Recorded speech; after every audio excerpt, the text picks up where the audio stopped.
তো ইমাম মাহাদি আবার কখন আসবে? আমরা তো বুঝলাম ইমাম মাহাদি আসবেন, তারপরে দাজ্জাল, তারপরে ঈসা আলাইহিস সালাম, তারপরে খেলাফত, এই তো। ইমাম মাহাদি আবার কখন? আমাদের বুয়েটের মাহাদি বের হয়, পাঞ্জাব থেকে মাহাদি বের হয়, হ্যাঁ, বাংলাদেশের ওই কোনায় মাহাদি বের হয়, সৌদি আরব থেকে ওই কোনা থেকে মাহাদি বের হয়, হয় না? খুব ভালো করে মনে রাখবেন, যতক্ষণ এই বিশ্বে একটা মালহামা না হচ্ছে মাহাদি আসছেন না। কথা ক্লিয়ার? এই বিশ্বে যতক্ষণ একটা মালহামা না হচ্ছে মাহাদি আসছেন না। তিনি আসবেন ফাতিমা রাদিয়াল্লাহু আনহার বংশ থেকে। কার বংশ? তার আসল নাম মুহাম্মদ। কি নাম? তার নাক উঁচু, নাক একদম উঁচু, খাড়া, কপাল চওড়া, চেহারার গড়নটা আমাদের নবী সাল্লাল্লাহু আলাইহি ওয়াসাল্লাম। তার বাবার নাম হবে আব্দুল্লাহ, তার মায়ের নাম হবে আমিনা। তিনি দায়িত্ব নিতে চাইবেন না, তিনি দায়িত্ব নিতে চাইবেন না। তিনি দায়িত্ব না নেওয়ার জন্য মদিনা থেকে পালিয়ে মক্কায় চলে আসবেন। ভয়ে আমাকে দায়িত্ব দিও না, এই ভয়ে। ও তিনি আরবি ভাষায় কথা বলবেন, বাংলা ভাষায় না। এখনকার মাহাদিরা পাঞ্জাবি ভাষায়, বাংলা ভাষায় কথা বলবেন, ঠিক আছে? এবং এই কাবা ঘর যেটা আপনার আমরা তাওয়াফ করি, এখানে যে হাজারে আসওয়াদ আছে না, আর এই যে হাজারে আসওয়াদ আর মাকাম ইব্রাহিম, এই দুটো জায়গার মাঝামাঝি মানুষ তাকে চিনে ফেলবে, এই তো মাহাদি। তার হাতে মানুষ বায়াত নেবে 313 জন। কতজন? ওই তালুত বাহিনীতে 313, বদরও 313, এখানেও 313। এবার শুরু হবে আসল খেলা। এবার প্রথমে ওই আরবেরই একটা গোত্র, বনু কালব। কোন গোত্র? এই বনু কালব এই ইমাম মাহাদির বিরুদ্ধে যুদ্ধ করে, আল মাহদি এই যুদ্ধে জয়লাভ করবেন ইনশাআল্লাহ। তারপরে সিরিয়া, শাম থেকে, শাম মানে শুধু সিরিয়াই না, ওই পুরো অঞ্চলটাই শাম, ওখান থেকে একটা দল আসবে এই মাহাদির সাথে যুদ্ধ করার জন্য। আল্লাহ পাক তাদেরকে মক্কা মদিনার মাঝখানে বাইদা নামক জায়গায় ধসে। কোন জায়গা? এরপরে মুসলমানদের আর কোনো পতন নাই, আর পিছনে ফিরে তাকানোর কোনো সুযোগ নাই। মুসলমানরা আর মাথা নিচু করবে না ইনশাআল্লাহ কোনোদিনের জন্য। তারপর চলতে থাকবে খালি ইসলামের বিজয় আর বিজয় আর বিজয় আর বিজয়। আল্লাহু আকবার। এভাবে চলবে। তবে মাহাদি কখন আসবেন? আগে মালহামা, তারপর মালহামা কি তাহলে? এটা হচ্ছে একটা বিশাল যুদ্ধ। এটা কি? কেমন যুদ্ধ? নবীজি বলেছেন, এই রোমকরা, ইউরোপিয়ানরা তোমাদের সাথে অচিরেই চুক্তি ভঙ্গ করবে এবং 80টা পতাকা নিয়ে তোমাদের বিরুদ্ধে ওরা যুদ্ধ করবে। এই মালহামাটা হবে ইরাকের ফোরাত নদীর নিচেই হোক আর পাশেই হোক, আল্লাহ ভালো জানেন। ওখানে সোনার পাহাড়কে কেন্দ্র করে। কি কেন্দ্র করে? এই সোনা মানে সত্যিকার সোনাও হতে পারে, অথবা তেলও হতে পারে, আল্লাহ ভালো জানেন। তেল তো এখন সোনার জায়গা দখল করেছে, করে নাই? এই বিশ্বে তো সোনা চলে না, কি চলে? তেল। তো এটাকে কেন্দ্র করে যুদ্ধ হবে। নবীজি বলেছেন ওই যুদ্ধে এত ভয়াবহ হবে যে 100 জন যোদ্ধার মধ্যে 99 জনই মারা যাবে না। একটু মাথা খাটান যে এমন কোন যুদ্ধ কি হয়েছে পৃথিবীতে যেটাতে 100 জনের মধ্যে 99% মারা গেছে? তার মানে এটা হয়নি এখনো। আর একটা যুদ্ধে এত পার্সেন্ট মানুষ কিভাবে মরতে পারে? যদি সে ঢাল তলোয়ারের যুদ্ধ হলে কি মরতে পারে? নিশ্চয়ই এমন কোন অস্ত্র সেখানে প্রয়োগ করা হবে যাতে একাধারে অনেক মানুষ তাড়াতাড়ি মারা যায়।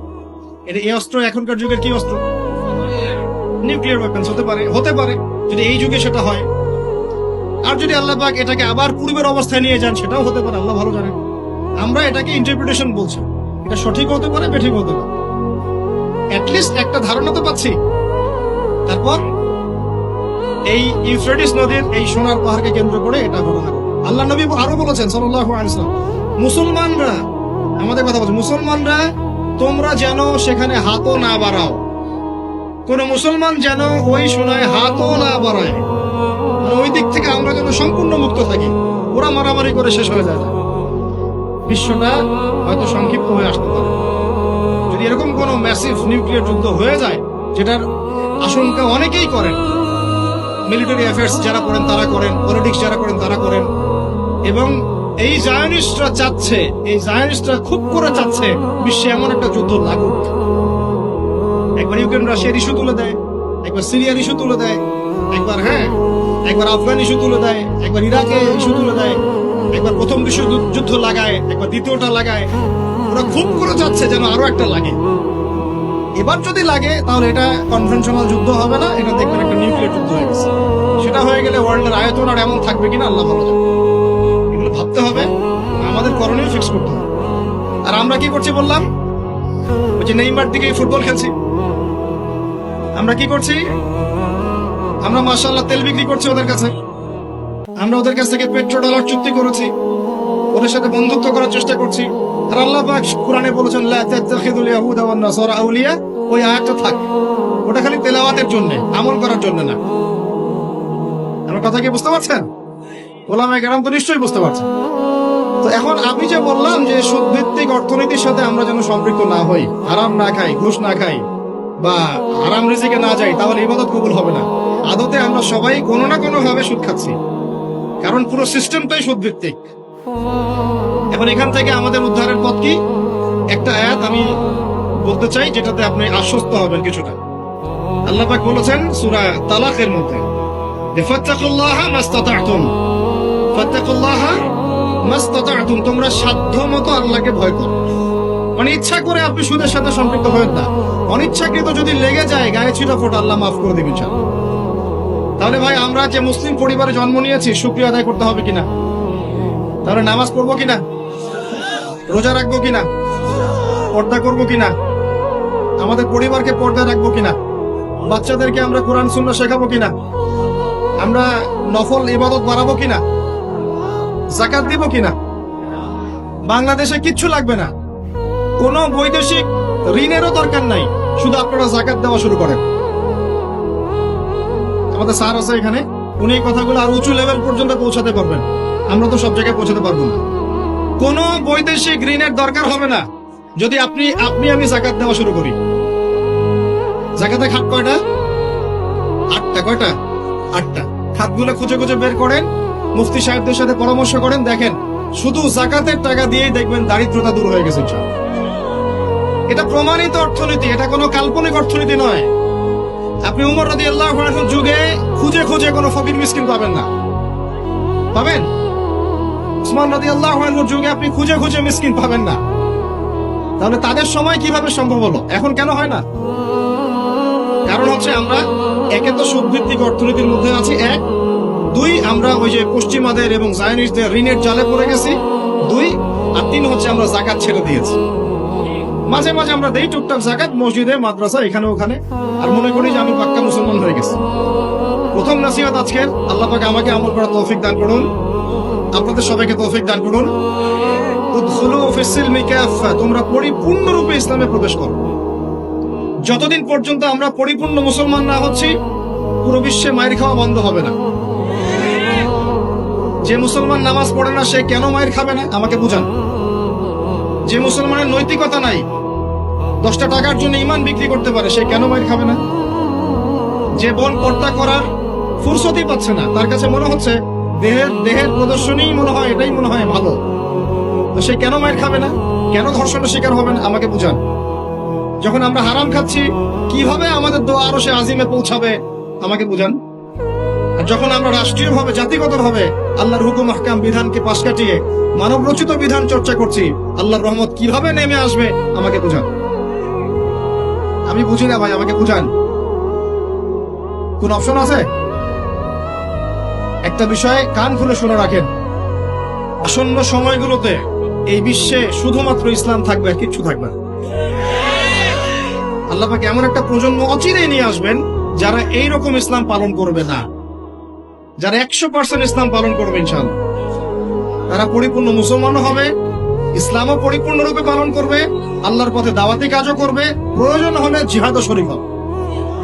তখন দেখবেন ইনশাআল্লাহ এমন একটা প্রজন্ম আসছে, ওই প্রজন্মের কাছে এই জায়নিস্টরা বলেন আর পশ্চিমারাই বলেন, কেউ পেরে উঠবে না ইনশাআল্লাহ। আমি খোলামেলা কথা বললাম, একদম এই প্রজন্ম সামনে আসছে ইনশাআল্লাহ। আল্লাহ নবী বলেছেন এমন একটা জাইশ আসবে, যে জাইশ ফালা নি'মাল আমিরু আমিরুহা ওয়ালা নি'মাল জাইশু যালিকাল জাইশ, কতই না উত্তম সেই বাহিনীর আমির আর কতই না উত্তম সেই সেনাবাহিনী। পৃথিবীর কোন পরাশক্তি তাদের সাথে যুদ্ধ করে পারবে না। আস্তে আস্তে আস্তে আস্তে ওরা বাইতুল মুকাদ্দাস পর্যন্ত জয় করবে, কেউ ঠেকাতে পারবে। এখন বিশ্বের চিত্র দেখে কি আপনার এটা মনে হচ্ছে? এখন বিশ্বের চিত্র দেখে কিন্তু মনে হচ্ছে না। এখন বিশ্বের চিত্র দেখে মনে হচ্ছে সবকিছু আমাদের নেগেটিভ, আমাদের এগেনস্টে যাচ্ছে, তাই না? পুরো বিশ্বে আমাদের কোনো খেলাফত নাই। একটু বোঝেন, পুরো বিশ্বে আমাদের কোনো খেলাফা স্টেট নাই। খেলাফা স্টেট মানে কি? খেলাফা স্টেট মানে উমর রাদিয়াল্লাহু আনহুর মতো শাসন, আল্লাহর রাসূলের মতো শাসন, উসমান, আবু বকর, আলীর মতো শাসন রাদিয়াল্লাহু আনহুম আজমাইন। মানে যে স্টেটের মধ্যে আল্লাহ পাকের লস ছাড়া অন্য কোনো লস চলে না। হ্যাঁ, কোনটা চলে? যেটা আল্লাহ এবং তার রাসূলের আইনের অনুকূলে সেটা চলে, প্রতিকূলে কোনো কিছু চলে না। এটা খেলাফা স্টেট। সেখানে যে আমির বা যে নেতা, সে আল্লাহর কাছে জবাবদিহিতায় বাধ্য, জনগণের কাছে জবাবদিহিতায় বাধ্য না। আমার কথা বুঝতে পারছেন? সেখানে বেশিরভাগ মানুষ কি বললো সেটা বড় কথা না, আল্লাহ এবং তার রাসূল কি বললেন সেটা বড় কথা। মানে বেশিরভাগ মানুষ যদি বলে সুদ হালাল, তার মানে এই না যে হালাল হয়ে যাবে। বুঝতে পারছেন কথা? আর বেশিরভাগ মানুষ যদি বলে মদ হালাল, তার মানে এই না যে মদ হালাল হয়ে যাবে। মনে করে আপনি ভোটাভুটি দিচ্ছেন, ভোটাভুটি করছেন, এখানে বেশিরভাগ বললো যে মদ হালাল হোক, খাওয়া যাবে, ভালোই তো, বেপরদায় চললে ভালোই, আমরা মেয়েদেরকে দেখতে পারলাম, নাউজুবিল্লাহ। তারপরে সুদ হালাল হলে কি সমস্যা? সবাইকে আমরা খেলে কি সমস্যা? তো এখন বেশিরভাগ রায় এদিকে পড়লো, আর এই 10-5টা মুসলিম মিসকিন তারা বলছে না এগুলো হারাম। খিলাফা স্টেট মানে হচ্ছে ওই 10 জন মানুষের রায় গ্রহণযোগ্য হবে, এই 100 জনেরটা হবে না। কথা বুঝতে পারছেন কি পারছেন না? একটু শোরগোল করেন না, একটু মনোযোগ দেন। এখন পুরো বিশ্বে কি এমন কোন স্টেট আছে আপনার? আছে? কোথায় আছে? আবুধাবিতে, কাতারে, কুয়েতে? এই মাশাআল্লাহ, একটা কথা বলেছেন, খোরাসান এখানে ট্রাই করছে, কত বছর যুদ্ধ করলো? 20 বছর। আমরা দোয়া করি আল্লাহ পাক প্রত্যেক মুসলিম রাষ্ট্রের রাষ্ট্রপ্রধানদেরকে শক্তিশালী করুন এবং তাদেরকে ইসলাম বোঝার তৌফিক দান করুন, তাদেরকে আল্লাহ পাকের জমিনে আল্লাহর খলিফা হওয়ার তৌফিক দান করুন। দোয়া করতে কোনো সমস্যা? আল্লাহ পাক চাইলে আমাদের এই দেশটা এত উন্নত হবে, একদিন আমরা দেখবেন ইনশাআল্লাহ জাতিসংঘে ভেটো পাওয়ার দিব ইনশাআল্লাহ। যদিও এটা একটা কাল্পনিক স্বপ্নের মতোই, কিন্তু স্বপ্ন দেখতে দোষ আছে। তবে আমি নিশ্চিত, এটা আমি আমার কনফিডেন্স থেকে বলছি, ইমামুল মাহদি আসার সময় ইউনাইটেড নেশনস বলে কোনো নেশন থাকবে না ইনশাআল্লাহ। ঈসা আলাইহিস সালাম যখন আসবেন, তখন জাতিসংঘ বলে কোনো সংঘ থাকবে না ইনশাআল্লাহ। আপনাদের কি মনে হয় ঈসা আলাইহিস সালাম যখন আসবেন, এসে জাতিসংঘে গিয়ে বলবেন আমার খেলাফা রাষ্ট্র কায়েমের অনুমোদন দেন? তাই মনে হয়? সে বলবে যে আমাকে ডলার দেন, ডলার দিয়ে কেনা বেচা করবো। হ্যাঁ, সে বলবে যে আপনার রেজুলেশন পাস করেন, আমি প্যালেস্টাইন থেকে, জেরুজালেম থেকে ইসলামী খেলাফত কায়েম করতে চাই, আমাকে সমর্থন দেন। তিনি কি এগুলো করতে যাবেন? আপনার মনে হয় তিনি এসে ওয়ার্ল্ড ব্যাংকে গিয়ে বলবেন আমাকে লোন দেন, IMF এ গিয়ে বলবেন আমাকে লোন দেন? তার মানে ওই সময় এগুলোর কোনো অস্তিত্বই থাকবে না ইনশাআল্লাহ। এটা বোঝাই যাচ্ছে থাকবে না ইনশাআল্লাহ। আমি কি বলবো আমি জানি না, কিভাবে বললে আপনারা বুঝবেন তাও জানি না, আর আমিও জানি না এসব বলে কি হবে। আমি শুধু চাই আপনাদের মধ্যে একটা সচেতনতা তৈরি হোক, যাতে আপনারা আপনাদের পরিবার এবং পরবর্তী প্রজন্মকে বোঝাতে পারেন যা পৃথিবীতে চলছে এগুলো জুলুম। এই জুলুমের অবসান অচিরেই ঘটবে যখন আল মাহদি আসবে এবং ব্ল্যাক ফ্ল্যাগস, কালো পতাকাধারী বাহিনী বের হবে ইনশাআল্লাহ। যুদ্ধ করতে করতে করতে করতে এরা বাইতুল মুকাদ্দাস পর্যন্ত জয় করবে। আসবে, আল্লাহর বাহিনী আসবে। যখন আসবে আপনারা এমনি বুঝতে পারবেন ইনশাআল্লাহ। ঠিক আছে? আর আমরা আমাদের পরবর্তী প্রজন্মকে বোঝাবো, জানাবো যে ইনশাআল্লাহ অচিরেই সেই বাইতুল মুকাদ্দাস আমাদের হতে যাচ্ছে ইনশাআল্লাহ। জাফর ইবনে আবি তালেব রাদিয়াল্লাহু আনহু আল্লাহর নবীর আপন চাচাতো ভাই, চাচা আবু তালেবের ছেলে। আলী ইবনে আবি তালেব, জাফর ইবনে আবি তালেব। জাফর ইবনে আবি তালেব রাদিয়াল্লাহু আনহু যুদ্ধ করতে গিয়েছেন মুতার যুদ্ধে। কোন যুদ্ধ? আল্লাহর নবী 3 জনকে সেনাপতি বানালেন, যায়েদ ইবনে হারেসা, আব্দুল্লাহ বিন রওয়াহা এবং জাফর ইবনে আবি তালেব। কোন যুদ্ধে 3টা অধিনায়ক লাগে নাকি? একজন লাগে। তাহলে সাহাবীরা বুঝে ফেললেন যে আমরা এই যুদ্ধে গেলে শহীদ হব নিশ্চিত। কথা বুঝতে পারছেন? সবাই বিদায় নিয়ে চলে গেলেন। ওদের সৈন্য সংখ্যা প্রায় 2 লক্ষ। কত লক্ষ? মুসলিমদের সৈন্য সংখ্যা মাত্র 3000, মাত্র 3। আল্লাহ নবী বললেন যদি যায়েদ ইবনে হারেসা শহীদ হয়, আব্দুল্লাহ বিন রওয়াহা তুমি পতাকা নিয়ে নিও। আব্দুল্লাহ বিন রওয়াহা যদি শহীদ হয়, তাহলে জাফর তুমি পতাকা নিয়ে নিও। জাফরও যদি শহীদ হয়, তাহলে তোমাদের মধ্যে কোনো একজনকে তোমরা আমির বানিয়ে নিও। পরে আমির বানানো হয়েছিল সাইফুল্লাহ মাসলুল খালিদ বিন ওয়ালিদ রাদিয়াল্লাহু আনহু, এবং তার হাতেই বিজয়টা হয়েছিল। 3000 সৈন্য নিয়ে তিনি 2 লক্ষ সৈন্য ঠেকিয়ে দিয়েছেন। জাফর রাদিয়াল্লাহু আনহু যখন শহীদ হন, প্রথমে তার ডান হাত পড়ে যায়। দেখছেন না, এক বাবা হাত নিয়ে ঘুরছে, বাচ্চা আরেক হাত খুঁজে পায় না, দেখছেন না আপনারা? ডান হাত পড়ে গিয়ে বাম হাত দিয়ে তরোয়াল চালানো শুরু করলেন। ওই যুদ্ধ তখন সত্যিকারের যুদ্ধ ছিল, এই তোমাদের মতো কাপুরুষের যুদ্ধ না, যে 100 মাইল দূর থেকে মিসাইল ছুড়বো এখান থেকে আমি ঠাস করে দেবো। তখনকার যুদ্ধ ছিল ওয়ান অ্যান্ড ওয়ান ব্যাটেল। তুমি সামনে অস্ত্র নিয়ে আসো, আমি সামনে অস্ত্র নিয়ে গেলাম, এরপর দেখি কার কথা বলো। এমন ছিল না বিষয়টা, ওয়ান অ্যান্ড ওয়ান ব্যাটেল ছিল। আর তখন সাহাবীরা ছোটবেলা থেকে এগুলোতে প্রশিক্ষিত ছিলেন। নতুন না বিষয়টা, তারা ছোটবেলা থেকেই প্রশিক্ষিত ছিলেন, তীরন্দাজ ছিলেন, ঘোড়সাওয়ার ছিলেন, তখনকার যুগের প্রেক্ষাপট। তারপর তিনি বাহাতে তরোয়াল চালানো শুরু করলেন, এক পর্যায়ে বাহাতে পড়ে গেল। এরপর এই থুতনি দিয়ে তিনি পতাকাটা ধরে রাখছেন। এভাবে তার যুদ্ধের ইতিহাসটা পড়ে দেখেন, থুতনি দিয়ে এভাবে পতাকাটা ধরে রাখছেন। পতাকার মান, পতাকার সম্মান। আর সেই পতাকা আমাদের হাত থেকে পড়ে গেল, আরবের লোকজন তাকায় তাকায় দেখতেছে, সারা মুসলিম বিশ্ব তাকায় তাকায় দেখতেছে। এই গুনাহের ভার আল্লাহর কসম আপনার আমার সবার উপর পড়তে হবে, কোনো উপায় নাই, সবার উপর পড়তে হবে। আল্লাহ যেন মাফ করেন, আল্লাহ পাক মাফ করবেন না। আমি আল্লাহকে চিনি, আল্লাহ পাক মাফ করবেন না এভাবে, যতক্ষণ পর্যন্ত না আল্লাহ পাক একবার হিসাব নিচ্ছেন। কারণ ওলামায়ে কেরামকে জিজ্ঞাসা করে দেখেন, একটা মুসলিম রাষ্ট্রে যদি একজন মুসলিম নারীকে ধর্ষণ করা হয়, উঠিয়ে নিয়ে চলে যাওয়া হয়, রেপ করা হয়, অথবা একজন মুসলিম ভাইকে নির্মমভাবে হত্যা করা হয়, তাহলে ফতোয়া কি করা উচিত? তখন সবাই মিলে ওই জালেমের বিরুদ্ধে দাঁড়ানো ফরজ। যদি সে দাঁড়াতে না পারে, তার প্রতিবেশী দাঁড়াবে, সে না পারলে তার প্রতিবেশী দাঁড়াবে, আর যখন সেও পারবে না, পুরা উম্মাহ একসাথে মিলে দাঁড়াতে হবে। সেটা কি হয়েছে? করতে পেরেছি? পতাকা ধরে রাখলেন এইভাবে, পতাকা পড়তে দিলেন না। এক পর্যায়ে এক কাফেরের তরবারের আঘাতে তার শরীরটা দ্বিখণ্ডিত হয়ে গেল। এদিকে মদিনায় নবী সাল্লাল্লাহু আলাইহি ওয়াসাল্লাম খবর পেয়ে গেলেন। খবর পেয়ে বলছেন, এইমাত্র জাফর শহীদ হল, এইমাত্র জাফর শহীদ হল। সুবহানাল্লাহ। তখন তিনি, তার চোখ দিয়ে পানি পড়ছে, তিনি জাফরের বাসায় চলে গেলেন, ছুটে চলে গেলেন জাফর ইবনে আবি তালিবের বাসায়। তার ছোট ছোট বাচ্চা ছিল। আপনার আমার বাচ্চা নাই? ছোট ছোট বাচ্চা, তাদেরকে বুকে জড়িয়ে কান্নাকাটি করছেন। সাহাবীরা বলছেন, ইয়া রাসূলুল্লাহ, আপনি আল্লাহর রাসূল হয়ে কান্নাকাটি করছেন? নবীজি বলেন, এটা আল্লাহর রহমত, এটা আল্লাহর রহমত। যে কাঁদতে পারে না তার মন তো পাষাণ। জাফর শহীদ হয়ে গেছে। তারপরে তিনি হাসলেন, আমাদের নবী হেসে উঠলেন। সাহাবীরা বললেন যে, আপনি একটু আগে কাঁদতেন, এখন হেসে উঠলেন? নবীজি বললেন, এই মাত্র আমি দেখলাম যে জাফরকে দুজন ফেরেশতার মাধ্যমে আমার সামনে দিয়ে নিয়ে যাওয়া হলো। আমি দেখলাম জাফর জান্নাতে, আর দুই হাত, যে দুই কাটা হাত, এই দুই কাটা হাতের বদৌলতে আল্লাহ পাক তাকে জান্নাতে 2টা পাখা দিয়েছে, সে জান্নাতে ঘুরে বেড়াচ্ছে, ফল খাচ্ছে। এই দৃশ্য দেখে আমি হেসে উঠলাম। আমি এই জন্য বলছি, আমাদের মৃতরা শহীদ, আমাদের শহীদরা মৃত নয়, আমাদের শহীদরা মৃত নয়। আমাদের এই মা, বোন, শিশু, নারী যাদেরকে মেরে ফেলা হয়েছে, কেউ মৃত নয়। ইনশাআল্লাহ তারা জীবিত আছে, এবং তারা এখন আল্লাহ পাককে কি বলছেন জানেন?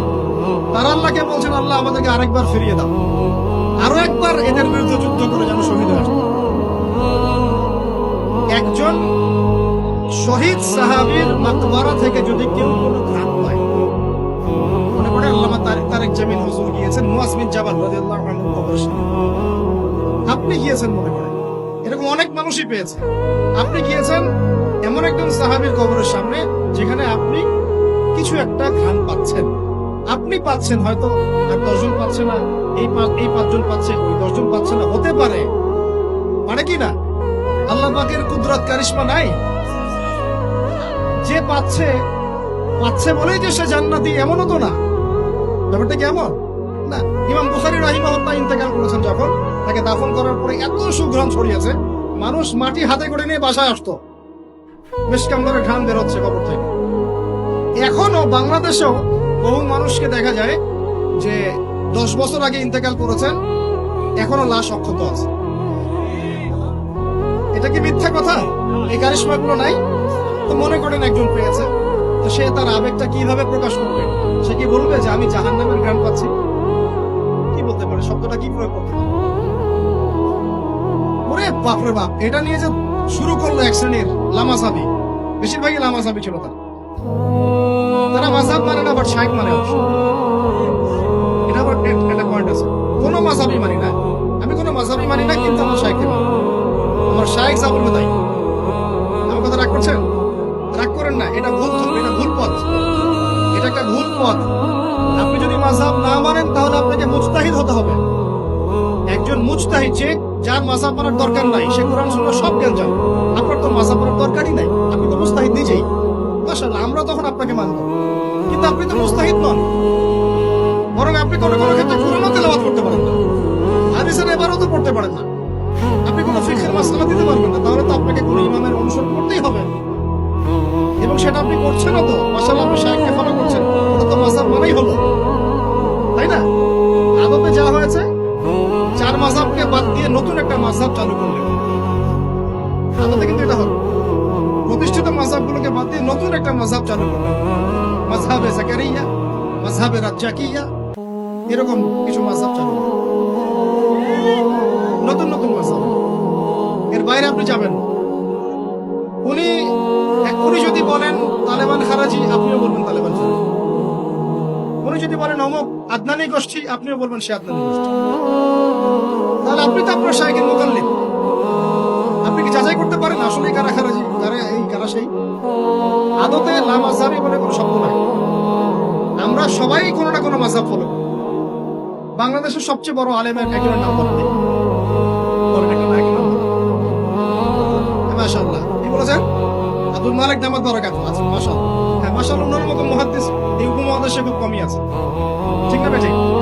এবং উনি এত বড় মানুষ হওয়ার পরেও কি তিনি নিজে কোনো মাযহাব চালু করেছেন, নাকি তিনিও একটা মাযহাবকে ফলো করেন?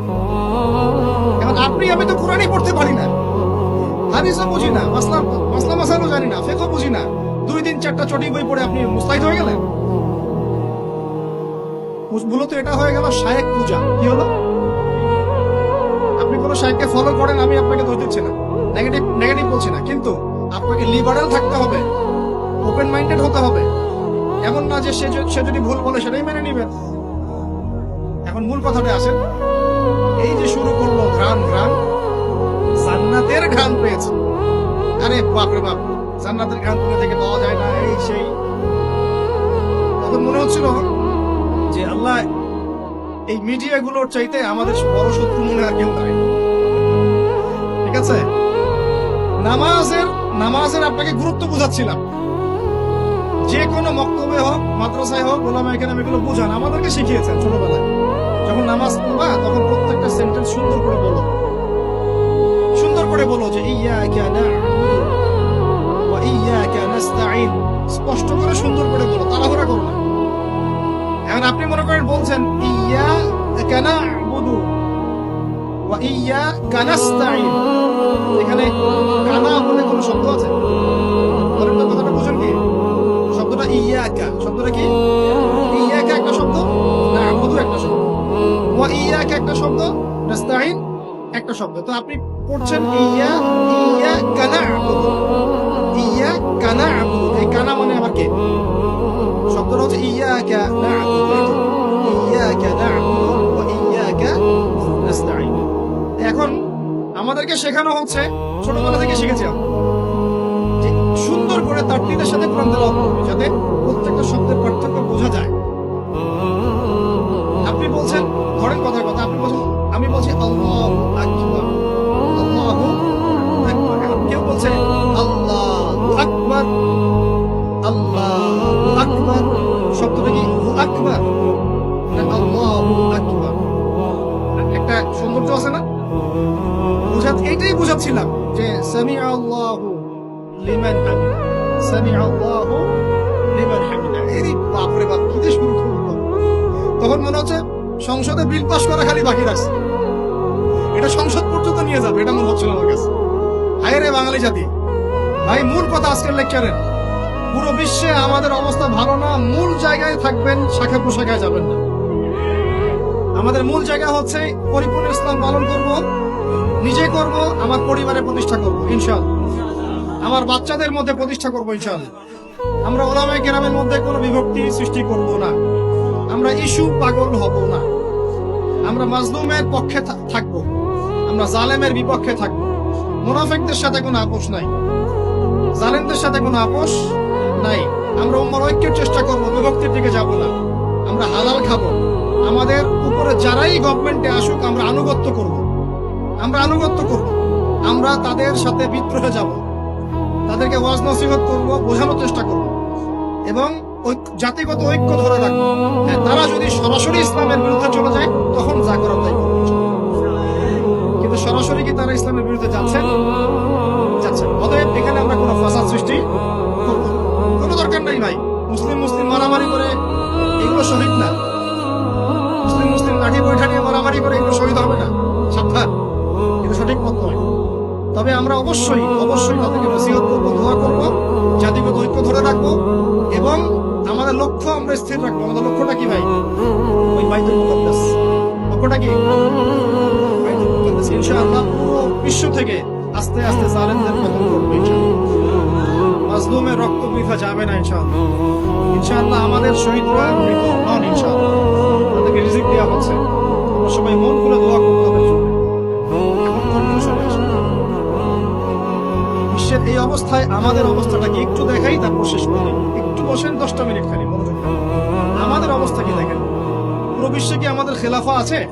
বললাম ভাই, পুরো বিশ্বের অর্থনৈতিক শক্তি আমাদের হাতে আছে? রাজনৈতিক ক্ষমতা আমাদের হাতে আছে?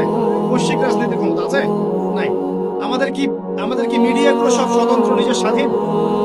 আমাদের কি এই পারমাণবিক অস্ত্রশস্ত্র ওয়েপন্স আছে? আছে ভাই?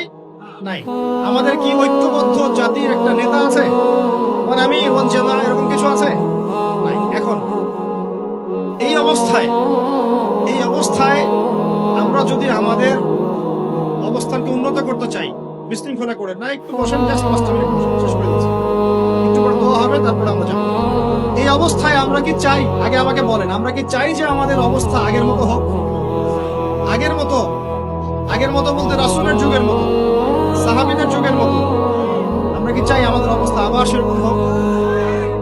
তাহলে ভাই সর্বপ্রথম আমাদের সবাইকে ইলম অর্জন করতে হবে। রাজি আছে কিনা? পড়াশোনা করতে রাজি আছে কিনা? ইনশাআল্লাহ সবাই কোরআন তেলাওয়াত শিখবো ইনশাআল্লাহ। রাজি আছে কিনা?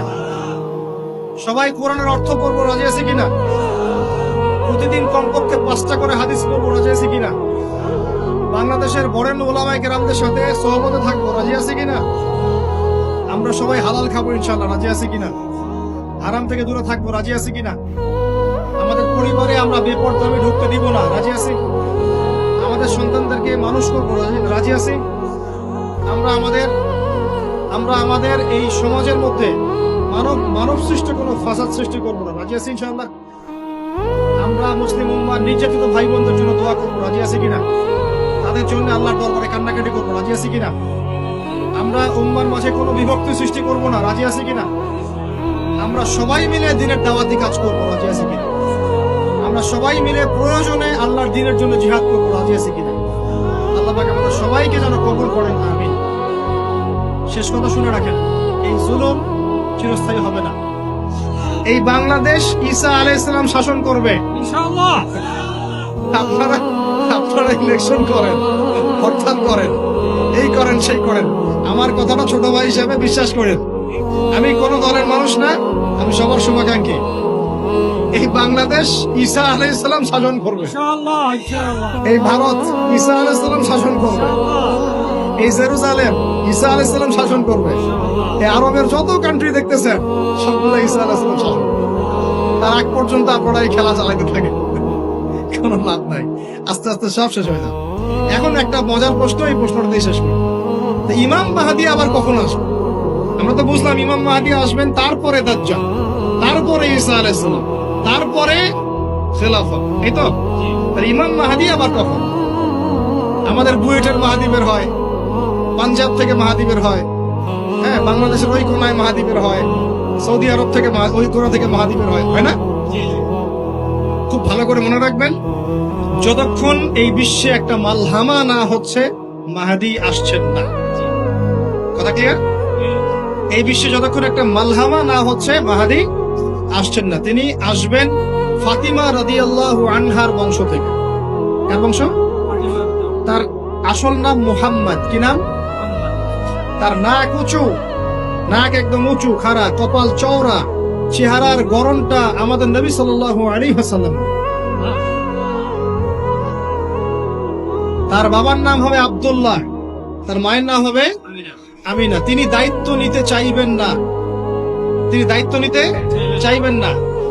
তিনি দায়িত্ব না নেওয়ার জন্য মদিনা থেকে পালিয়ে মক্কায় চলে আসবেন। ভয়ে আমাকে দায়িত্ব দিও না, এই ভয়ে। ও তিনি আরবি ভাষায় কথা বলবেন, বাংলা ভাষায় না। এখনকার মাহাদিরা পাঞ্জাবি ভাষায়, বাংলা ভাষায় কথা বলবেন, ঠিক আছে? এবং এই কাবা ঘর যেটা আমরা তাওয়াফ করি, এখানে যে হাজারে আসওয়াদ আছে না, আর এই যে হাজারে আসওয়াদ আর মাকাম ইব্রাহিম, এই দুটো জায়গার মাঝামাঝি মানুষ তাকে চিনে ফেলবে। এই তো মাহদি। তার হাতে মানুষ বায়াত নিবে 313 জন। কতজন? ওই তালুত বাহিনীতে 313, বদরও 313, এখানেও 313। এবার শুরু হবে আসল খেলা। এবার প্রথমে ওই আরবেরই একটা গোত্র, বনু কালব। কোন গোত্র? এই বনু কালব এই ইমাম মাহাদির বিরুদ্ধে যুদ্ধ করবে। আল মাহদি এই যুদ্ধে জয়লাভ করবেন ইনশাআল্লাহ। তারপরে সিরিয়া, শাম থেকে, শাম মানে শুধু সিরিয়াই না, ওই পুরো অঞ্চলটাই শাম, ওখান থেকে একটা দল আসবে এই মাহাদির সাথে যুদ্ধ করার জন্য। আল্লাহ পাক তাদেরকে মক্কা মদিনার মাঝখানে বাইদা নামক জায়গায় বসিয়ে দেবে। কোন জায়গা? কথা বুঝতে পারছি? এরপরে মুসলমানদের আর কোনো পতন নাই, আর পিছনে ফিরে তাকানোর কোনো সুযোগ নাই। মুসলমানরা আর মাথা নিচু করবে না ইনশাআল্লাহ কোনোদিনের জন্য। তারপর চলতে থাকবে খালি ইসলামের বিজয় আর বিজয় আর বিজয় আর বিজয়। আল্লাহু আকবার।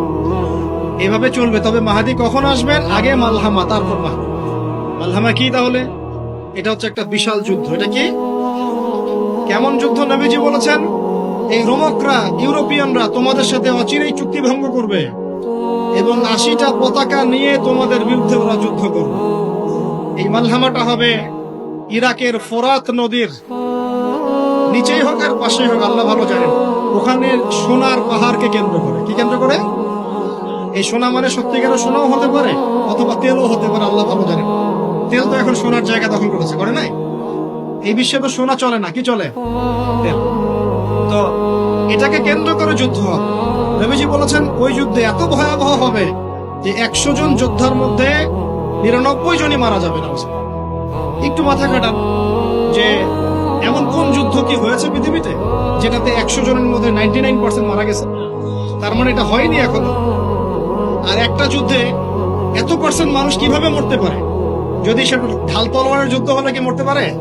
নিশ্চয়ই এমন কোন অস্ত্র সেখানে প্রয়োগ করা হবে যাতে একাধারে অনেক মানুষ তাড়াতাড়ি মারা যায়। এটা এই অস্ত্র এখনকার যুগের কি অস্ত্র? নিউক্লিয়ার ওয়েপন্স হতে পারে, হতে পারে যদি এই যুগে সেটা হয়। আর যদি আল্লাহ পাক এটাকে আবার পূর্বের অবস্থায় নিয়ে যান, সেটাও হতে পারে, আল্লাহ ভালো জানেন। আমরা এটাকে ইন্টারপ্রিটেশন বলছি, এটা সঠিক হতে পারে, বেঠিক হতে পারে। অ্যাটলিস্ট একটা ধারণা তো পাচ্ছি। তারপর এই ইউফ্রেটিস নদীর এই সোনার পাহাড়কে কেন্দ্র করে এটা ঘটনা ঘটবে। আল্লাহ নবী আরো বলেছেন সাল্লাল্লাহু আলাইহি ওয়াসাল্লাম, মুসলমানরা, আমাদের কথা বলছে, মুসলমানরা তোমরা যেন সেখানে হাতও না বাড়াও।